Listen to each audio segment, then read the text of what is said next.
Respected chairman sir, నాకు ఎప్పుడు అవకాశం వచ్చినా కానీ I want to focus in the field of education.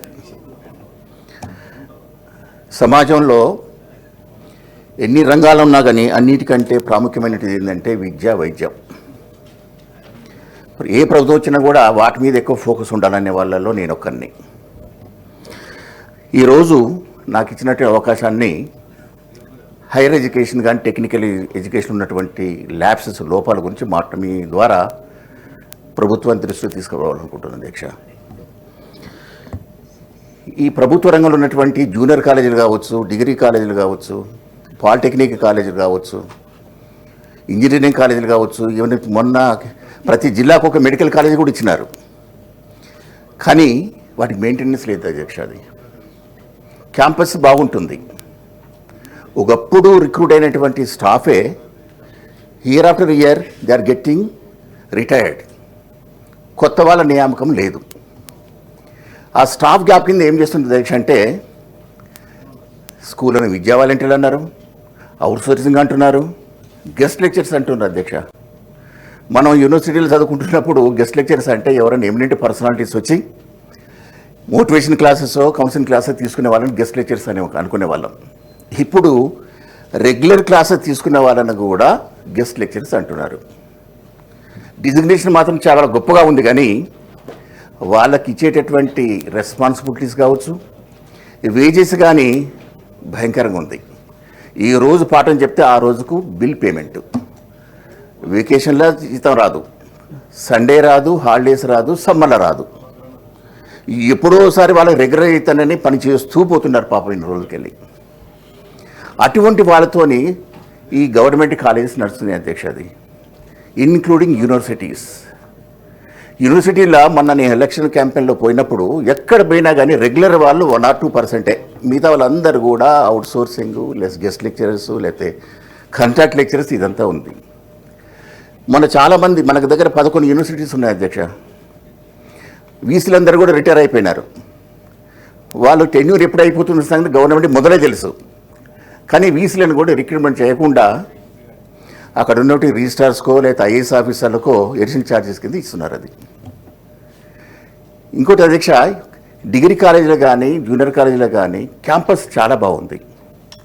Sub staff లేక, సపోర్టింగ్ స్టాఫ్ లేక, టీచింగ్ స్టాఫ్ లేక వెలవెలపోతున్నాయి. అవి గేటు ఓపెన్ చేసే వాళ్ళు ఉండరు. ల్యాండ్స్కేపింగ్ మెయింటెనెన్స్ లేక పిచ్చి మొక్కలు అన్ని కంప చెట్లు మొలుస్తున్నాయి. దాంట్లో స్ట్రే ఎనిమల్స్, డాగ్స్, పిగ్స్ అన్నీ కూడా తిరుగుతున్నాయి దాంట్లో.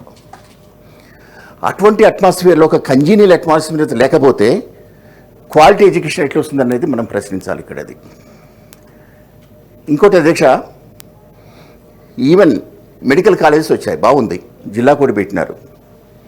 మెడికల్ కాలేజ్ సక్సెస్ కావాలనుకుంటే దానికి సపోర్టింగ్గా పక్కకి పెద్ద హాస్పిటల్ ఉండాలి.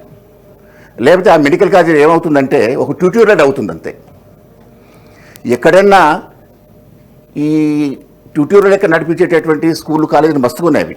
కానీ కమింగ్ టు ది మెడికల్ కాలేజీకి మాత్రం డెఫినెట్గా దానికి పక్క హాస్పిటల్ ఉంటేనే తప్ప పర్పస్ సర్వ్ కాదు అది అధ్యక్ష. ఇంకా ఇంజనీరింగ్ కాలేజీలు కూడా జేఎన్టీయూ పరిధిలో ఉన్నటువంటి కొన్ని 4-5 ఇంజనీరింగ్ కాలేజీలు అయితే ప్రైవేట్ క్యాంపస్ నడుస్తున్నాయి అధ్యక్ష ఇప్పటికీ.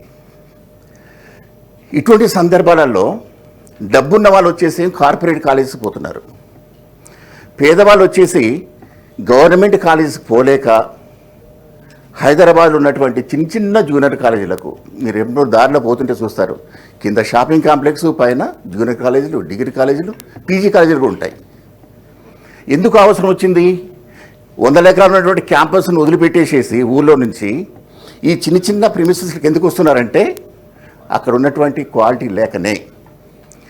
ఒకవేళ ఇక్కడ కూడా బాగుందా అంటే ఏమవుతుందంటే విద్యార్థులకు వెళ్ళి వచ్చేటువంటి ఫీజు కట్టలేని పరిస్థితి. కాబట్టి ఆ సంస్థ నడిపేటటువంటి చిన్న చిన్న బడ్జెట్ కాలేజెస్ అన్నీ కూడా they are depending on the fee reimbursement. అది కూడా గత 3 సంవత్సరాలు రాకపోవడం వల్ల జూనియర్ కాలేజీలో డిగ్రీ ఎంత ఉంటుంది దయచేక్ష? 10 నుంచి 15,000 ఉంటుంది. ఇంజనీరింగ్ కాలేజీకి 35,000 ఉంటుంది. ఆ 15,000 నుంచి 35,000కి ఇవ్వకపోవడం వల్ల ఈ ప్రైవేట్ జూనియర్ కాలేజెస్ కార్పొరేట్ కాకుండా బడ్జెట్వి అవి కూడా మూతపడే పరిస్థితి ఏర్పడుతుంది. వీటన్నిటి కూడా గవర్నమెంట్ అడ్రస్ చేయాల్సిన బాధ్యత ఉంటుంది అధ్యక్ష.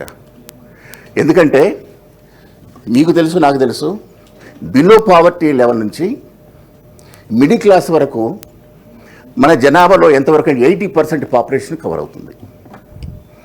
వాళ్ళ ఎర్నింగ్స్ మేజర్ భాగం వచ్చేసి ఈ 2 రంగాలకి పోతుంది.